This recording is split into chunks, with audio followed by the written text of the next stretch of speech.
नमस्कार, मी उद्धव घुगे. माझ्या यूट्यूब चॅनलवर तुमचं पुन्हा एकदा स्वागत आहे. आज मी असा एक व्हिडिओ तुमच्यापर्यंत घेऊन आलो आहे. जे बांधकाम मजूर त्यांना बांधकाम विभागात नोंद करायची आहे, नवीन नोंद, त्यांच्यासाठी हा खास करून व्हिडिओ आहे की ज्यांना नोंदणी तर करायची आहे, परंतु कशी करावी हे माहिती नाही.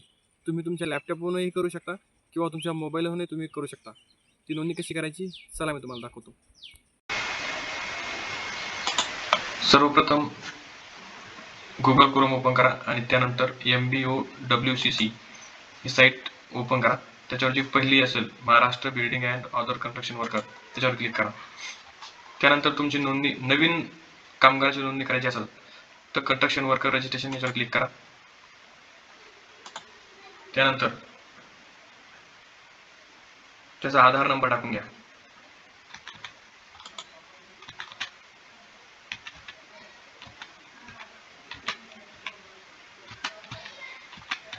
आधार नंबर व्यवस्थित पुन्हा चेक करून घ्या. खाली मोबाईल नंबर टाकून घ्या.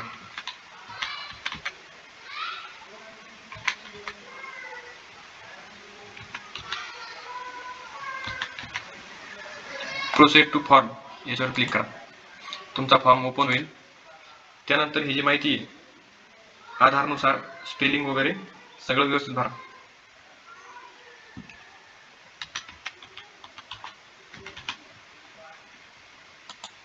इथे वडिलाचं नाव,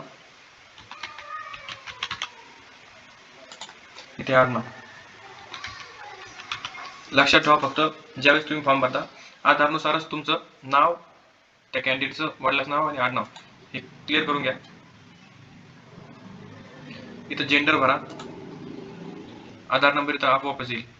लग्न झालं असेल तर मॅरिड करा, नाही तर सिंगल करा. इथं डेट ऑफ बर्थ टाकून घ्या.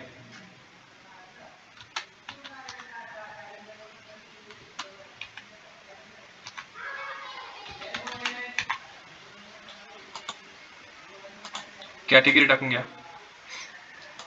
इथं घर क्रमांक माहिती असेल तर टाका, नाही तर सोडून द्या. इथं तुमच्या गावाचं नाव टाकून घ्या. सिटी टाकून घ्या.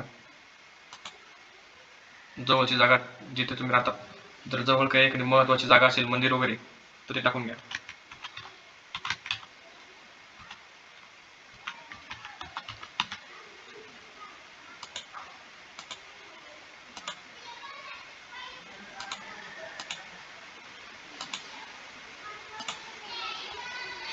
इथे तुमचा जिल्हा, तालुका आणि पोस्ट ऑफिस टाकून घ्या.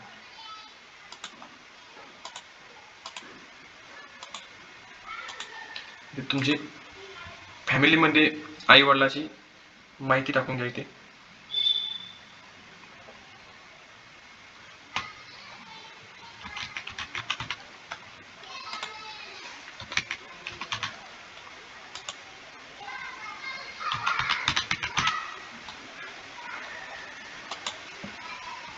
इथे पुन्हा ज्यांची आपली माहिती भरायची त्याची डेट ऑफ बर्थ टाकून घ्या.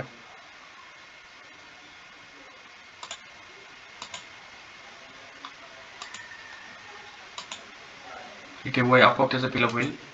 इथं नातं काय आहे, ज्या अर्जदाराचे यांचं नातं काय ते वडील, त्यांचा आधार नंबर.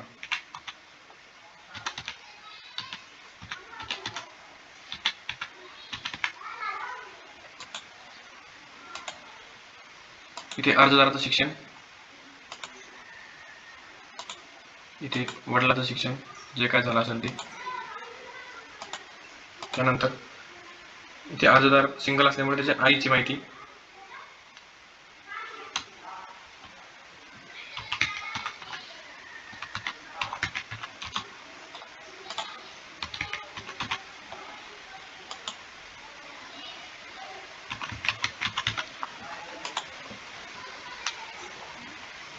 इथे date of birth.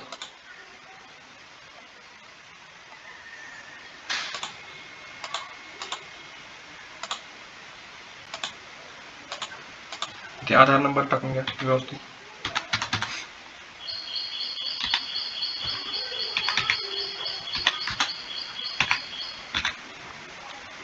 Aadhaar number टाकल्यानंतर इथे पुन्हा शिक्षण काय जे झालं असेल ते टाकून घ्यायचं आणि नॉमिनी अर्जदार हा सिंगल असल्यामुळे आई टाकून घ्यायचं. ही सगळी माहिती झाली.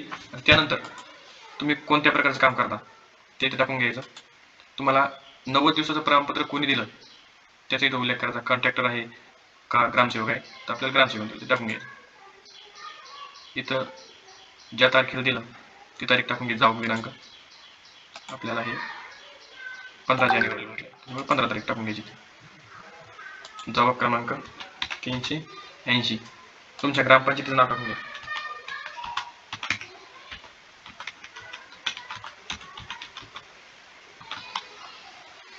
ग्रामपंचायतीचा जिल्हा टाकून घ्यायचा, ग्रामपंचायतीचा तालुका.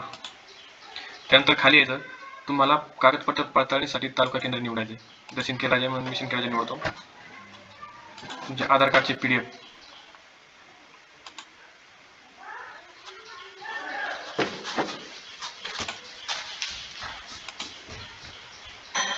आधार कार्ड इथं व्यवस्थित आपण अपलोड केलं. आता आपल्याला 90 दिवसाचं प्रमाणपत्र.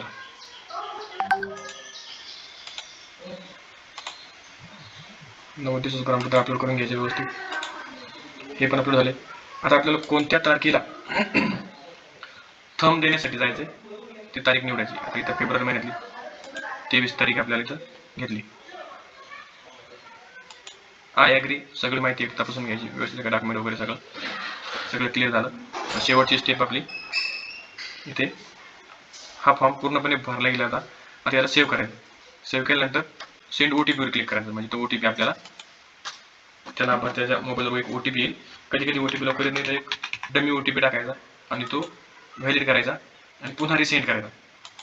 आणि साईटचा प्रॉब्लेम असतो कधी कधी OTP एक 2 वेळेस तसं करून बघायचं. पुन्हा रिसेंड करायचा OTP. तिसऱ्यांदा केल्यानंतर OTP जाईल. 1 मिनिट वाट बघायची.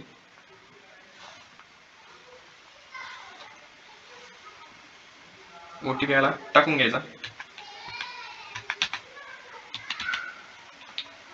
व्हॅलिडेट करायचा. त्यानंतर लगेच तुम्हाला एक मेसेज येईल की आपला. तुम्हाला माझा व्हिडिओ कसा वाटला ते मला कमेंटमध्ये नक्की सांगा. आणि असेच नवीन नवीन व्हिडिओ बघण्यासाठी माझ्या चॅनलला सबस्क्राईब करा, शेअर करा, लाईक करा. धन्यवाद.